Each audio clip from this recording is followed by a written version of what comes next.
We are obligated to use the gifts we possess. I discuss this and more on today's episode.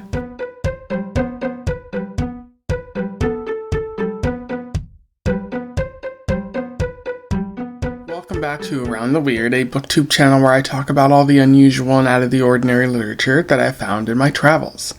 Today, I want to talk about a book that I read, a pretty high quality book, and one that was on my 2025 TBR, I believe. And today's book is all about the apocalypse and fascism. I am referring to Parable of the Talents by Octavia Butler, which was written in 1998. I've talked about Butler on this channel before, so I don't need to go into that great of detail, but she was a Black American writer who had been writing since the 70s or 80s.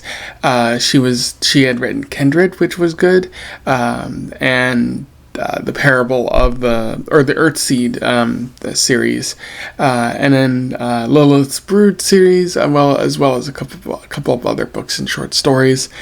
And she won a lot of notoriety for her work, especially after her death. A lot of retrospective analysis and whatnot. People seem to really like her.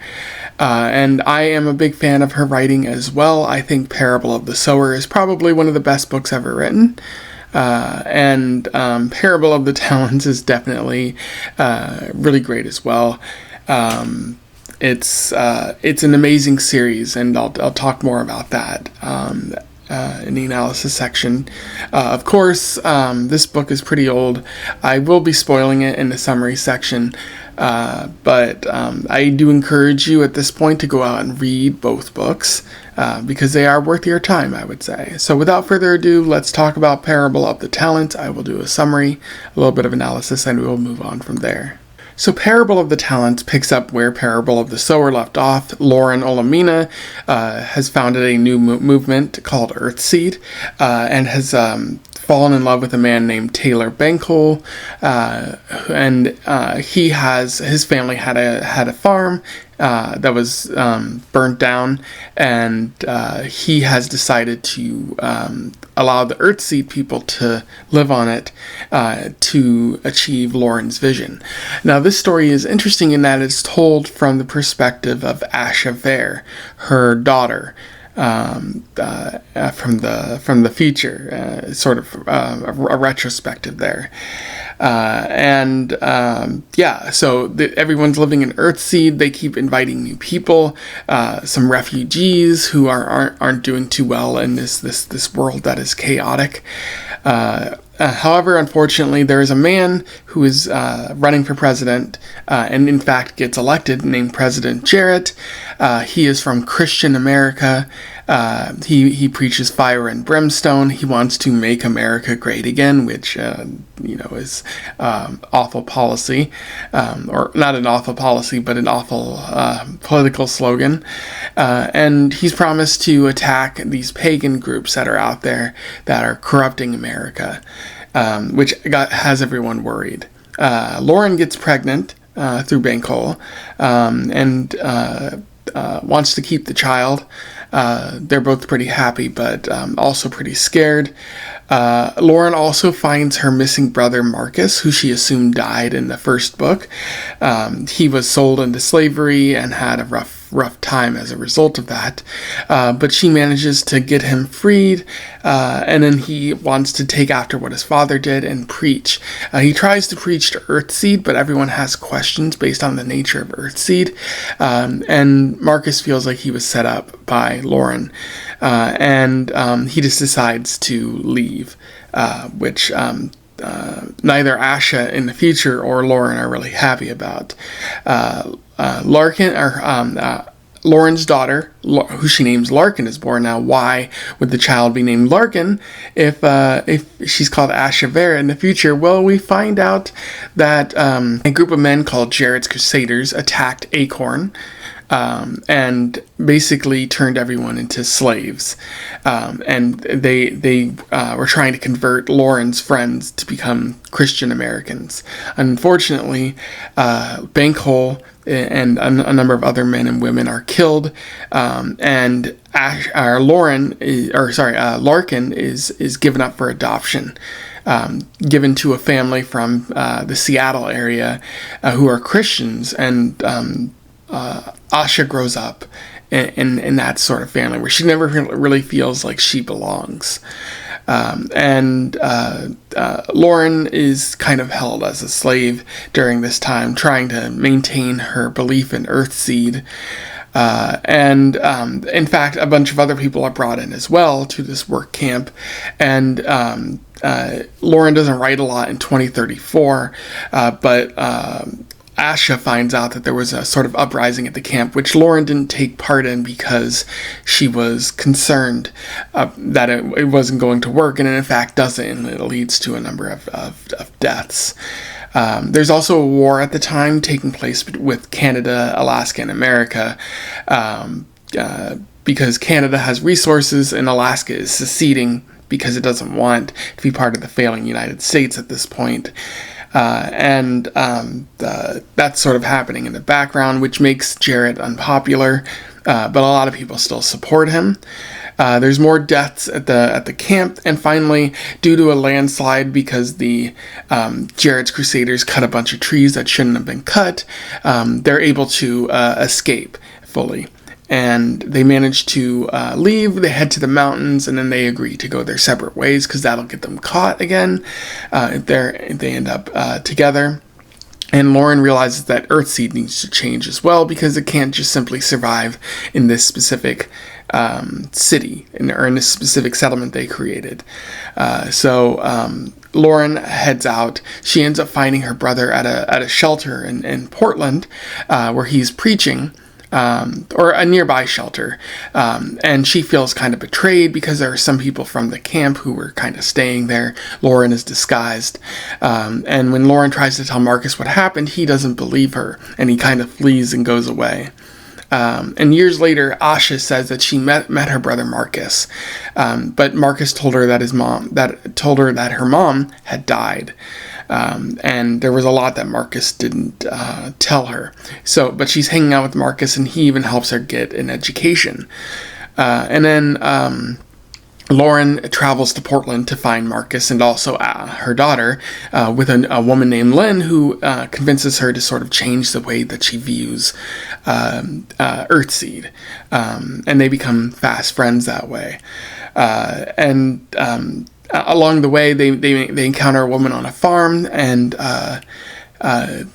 Lauren begins preaching to this woman, Nia, about Earthseed, and Nia becomes sympathetic to the cause, and they begin developing connections with other people, and eventually Lauren connects with her brother, but she also connects with a bunch of other people on a lecture circuit going around the country and spreading the word of Earthseed.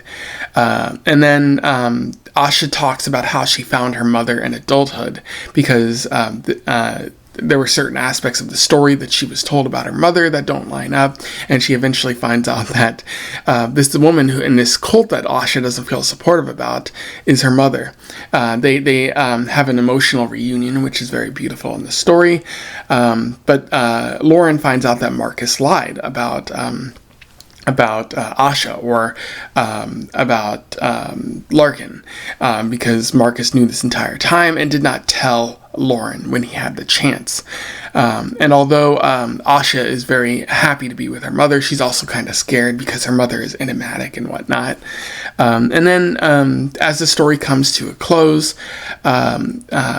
in flashes forward to 2090, where Lauren is able to witness the first of humanity leaving in spaceships because she built up enough connections to really get humanity to the place where they could finally leave the Earth, which is one of the goals of Earthseed. And she notes that she knows what she did, suggesting quite a few things that I'll talk about in the analysis section, but that's where the story ends there. In terms of analysis, there is quite a bit worth talking about with Parable of the Talents. It is extremely good. I wouldn't say it's as great as Parable of the Sower because that story feels more novel, but this one carries on the themes and ideas of that story and elaborates them and asks new questions, I think.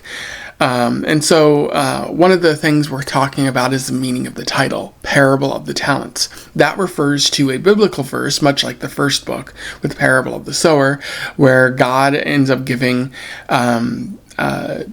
the three different people talents, a bunch of sticks or seeds or something like that, and one person ends up going and trading and getting a lot of money as a result, and the second person ends up like trading it or something like that, getting more somehow, and then the third person just buries it.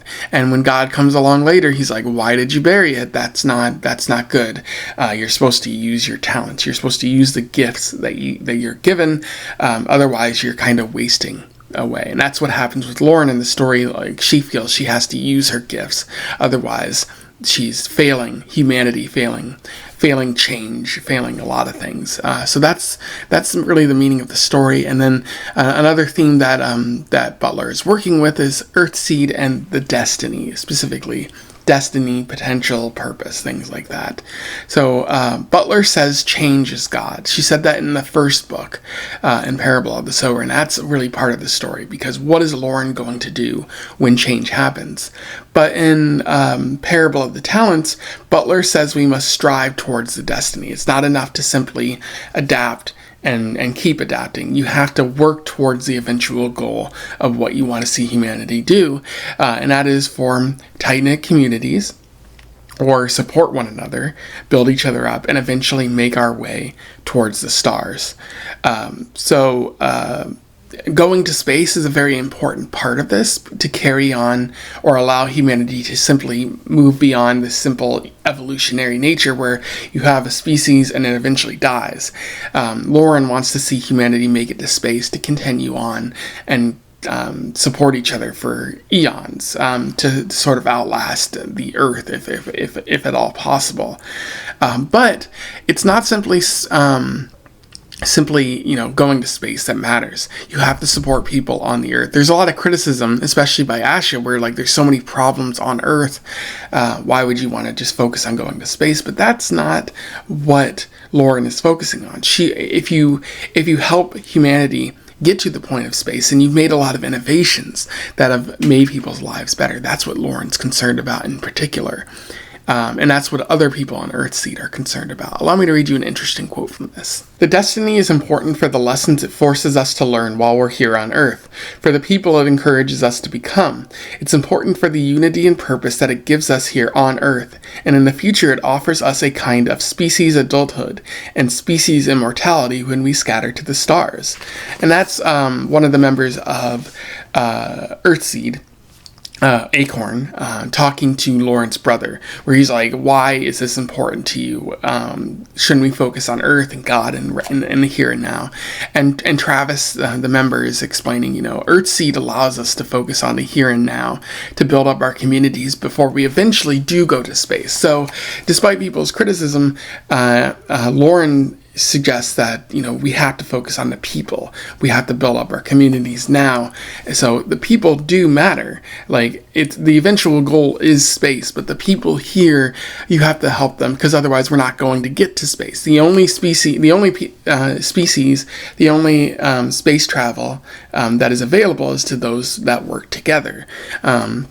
Whereas, like, if you only have, like, the wealthy and the rich going to space, you're not really getting the best and the brightest, which is a criticism of the real-world space travel that we have. And Lauren believes Acorn is the way to go with this destiny and purpose. But we see that community is destroyed because you have too many of those people in one central area, and it makes them an easy target, which is unfortunate. People are going to try to destroy things that are easy targets, especially if they don't believe in those causes. What the change, because change is God, that needs to be made is rather Lauren sees the need of educating individual people to empower them, and then spreading the message of Earthseed through missionaries. And you can't attack everyone if it's a scattered movement. If it's an idea, if it's a symbol, more so than anything else, like with Batman or something like that. So we see an example of change and how Lauren adapts through utilizing the messages of Earthseed. And even though Lauren believes it's the way to go, like, others see Earthseed as heathen or dangerous. Jared doesn't like it because it affects with his belief of a Christian America, which he's wrong. Marcus doesn't like it because he kind of subscribes to the ideas of Jared, but it also seems new and scary, and Jared doesn't like that. Or Marcus doesn't like that. And then Asha sees it as dangerous as well, possibly because she knows of Jared's plans, and although they're not the same thing, like fanatical belief, like with Jared, could happen with Earthseed, and you could have the same problems that happened with Jared. So that's an obvious problem, but it also just seems dangerous. Like, all of these people believing in the message and pushing humanity to the stars, and then you have this enigmatic woman, Lauren. Like, she's hard to really parse, so it seems kind of scary from the outside. There's also an idea that when Lauren does get to space, like, she says, I know what I did. I know I focused on potential and the destiny. And that's really fascinating because it suggests, she knows what she did. She knows how she helped humanity. But will what happened with Jared happen with humanity once they get to the stars? Will there be a sort of break in this worship of change, where one person believes one thing and another person believes another thing, and you have these different sects and they fight against one another? I think that's what the ending suggests. I do have hope that that's not going to happen, but humanity is prone to sort of taking different perspectives on these things. And I just really do like that you see more of Earthseed from the perspective of other people, because we're told one thing in Parable of the Sower, but getting this new perspective shows us that maybe things aren't as easy to believe, like Lauren suggests. Butler also talks quite a bit about fascism in this story. Butler illustrates how easy fascism can take hold and how easy it is for people to support fascism. There's a sense of desperation and fear in the story because of the pox, because of the danger that happened in the first book. And although that's kind of like lessened as the story has gone on, there's still a sense of great fear that it could return or that something worse could happen, because things aren't really that great economically in this story. And all of this desperation and fear call for a strong leader to take control and make America better, make America great again. And that's really interesting because we have someone doing that in our current day and age, a Donald Trump type who promises to make America better. And although he cannot do that because his policies divide rather than unify, people are going to support that because they're scared, and they think that, or because they support this sort of underlying message of evil and hurting other people to make America better. And so even though that person can't do it, like, there are people who support it enough to make it a reality. And it's not, President Jared in this story, and it's not President Trump in reality who makes things happen, who enacts their dangerous policy. It's always violent extremists. In this story, you see Jared's crusaders sort of attacking people, and Jared says he has nothing to do with them, but, his rhetoric, his speeches kind of enable these people to do their thing. And it's the violent extremists, they cause harm, they cause suffering, they steal memories, in innocence, essentially. Like, they're stealing Lauren's memories of Benkel, they're stealing it of Larkin, and they're stealing it of Acorn. They're causing suffering and leaving bad memories in their wake. And Acorn loses its innocence as a result, and Earthseed suffers some setbacks initially. Even though Jared is proved to be an incompetent leader who's causing more death than he is causing good things for humanity, like, that incompetence doesn't necessarily make him a bad leader in many people's eyes. They're so desperate for a strong leader, so desperate that for their vote to make sense in this way, that they see those as just, regular setbacks, that surely he must be a strong leader, because if you're forced to confront, the awful leadership that Jared is doing, it makes you realize that you made a bad decision, and nobody wants to do that. So very interesting sort of writing on fascism and how we get to those points. Also, cops in this story being part of Jared's crusaders in some way. and cops really just supporting this fascism in any way that they can, it really suggests that, cops are enablers of fascism. Cops really aren't on your side, which makes sense that a Butler would say that, because she was a black woman, and anyone can really see it. But black people in this country in particular have never had a good time when it comes to the police. And it's also worth noting, this will destroy a country. This fascism does not make the country better. It makes it worse and risks tearing it apart at the seams. But it's also important to note there is a little bit of hope, because Lauren says, and Butler is saying through Lauren, that we will outlive Jarrett. Jarrett won't always be here. And although humanity will not be in a better place ultimately, you cannot return to the past that Banco wants to return to. But you can return to a future without Jarrett and try to strive towards a better tomorrow. The past that you knew does not exist anymore, and you cannot want to go back to that. You have to go back to a better place. You have to work to that better place. So it's possible to defeat fascism, but it takes a lot of work, and it takes an understanding that of how fascism works and why people support it, like Marcus, for example. It's also important to talk about the retrospective aspect of this story, because the story is framed from the perspective of Asha Vare, if I'm pronouncing that correctly.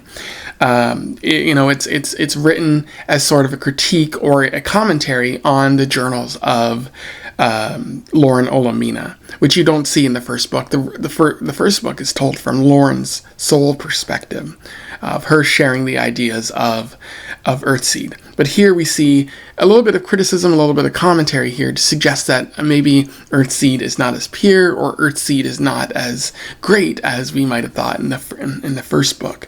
And you see a lot of fear and love for Lauren as a mother, for the various family members.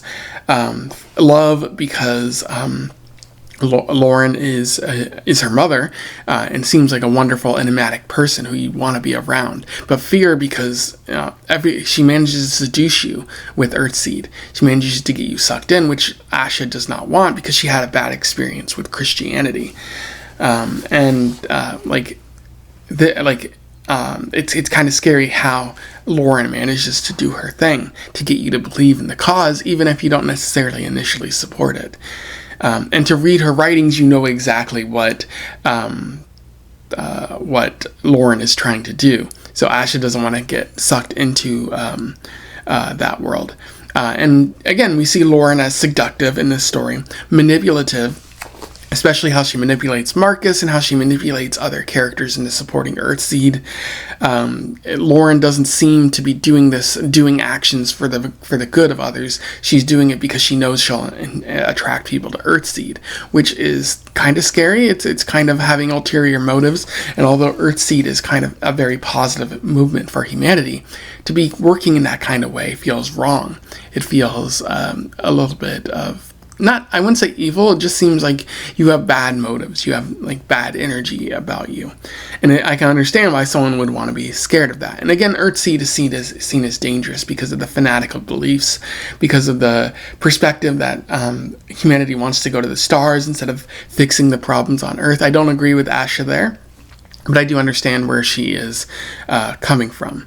And to Larkin or Asha, it really feels like she's just another part of that legacy. Lauren wants Asha to continue on with her beliefs, to be another prophet of Earthseed, rather than treating Asha as a daughter, which Asha doesn't feel would really be her. And not even if Lauren was even capable of loving Asha, because again, there's the belief that Asha, or that Earthseed is her first daughter, whereas Asha is someone else that she didn't even know. So how can Asha really feel loved in that kind of way? There is another interesting quote from this that I'll read.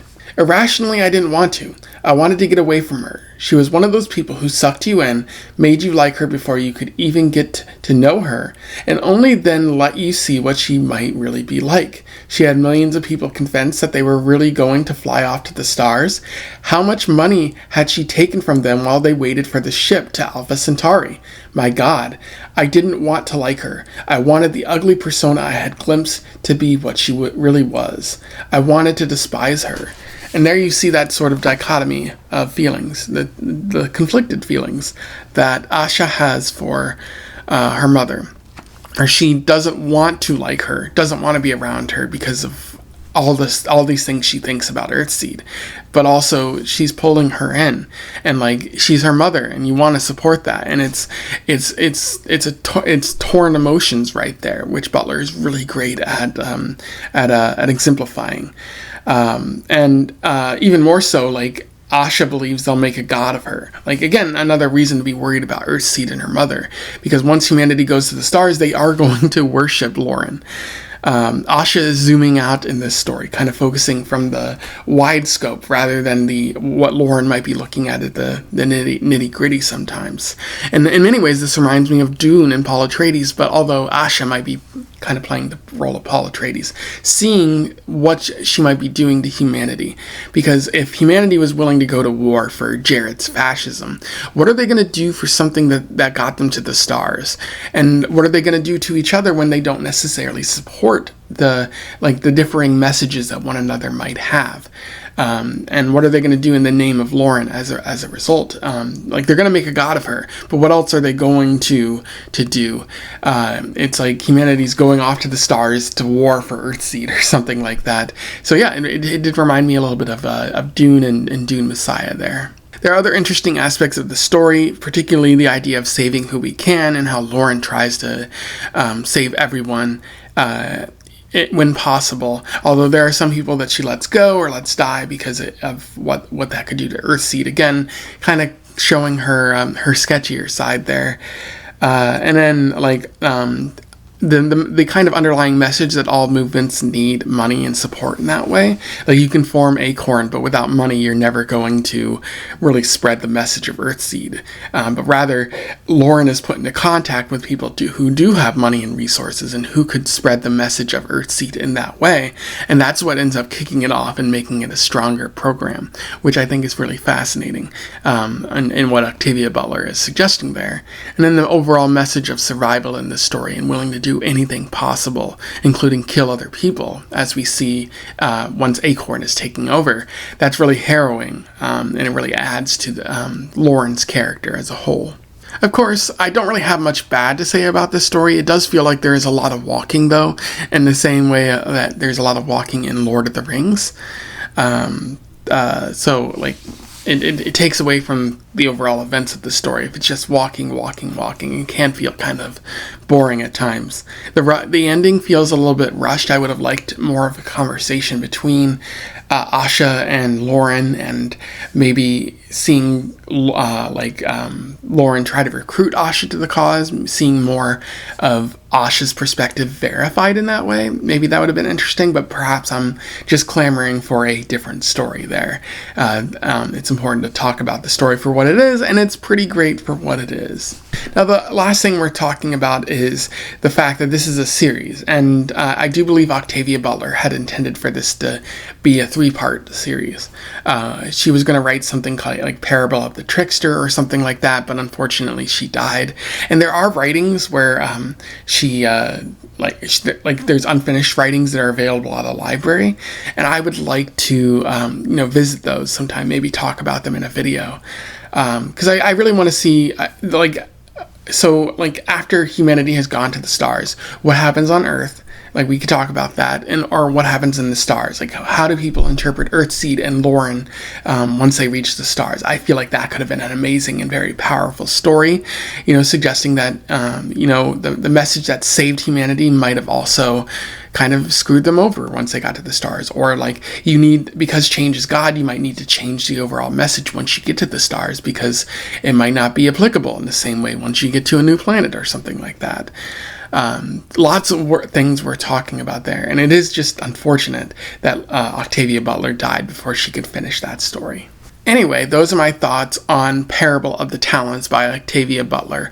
A very powerful, very well-written story, very beautiful, just in general, great characters, great action, great themes, a lot worth talking about. I highly recommend that you seek out this series, these 2 books, Parable of the Sower and Parable of the Talents, if you haven't done so already. There's a lot worth talking about here, and let me know in the comments if you have anything to say about the books or my 5-star review here. Would love to hear from you. Otherwise, don't forget to like, share, and subscribe so that more people can find out about this book or these authors if they don't already know. And join the Discord, which is in the description if you want to talk more about books, movies, TV, that sort of thing. And until then, I wish you the best of luck in your weird and cult-like travels. Farewell.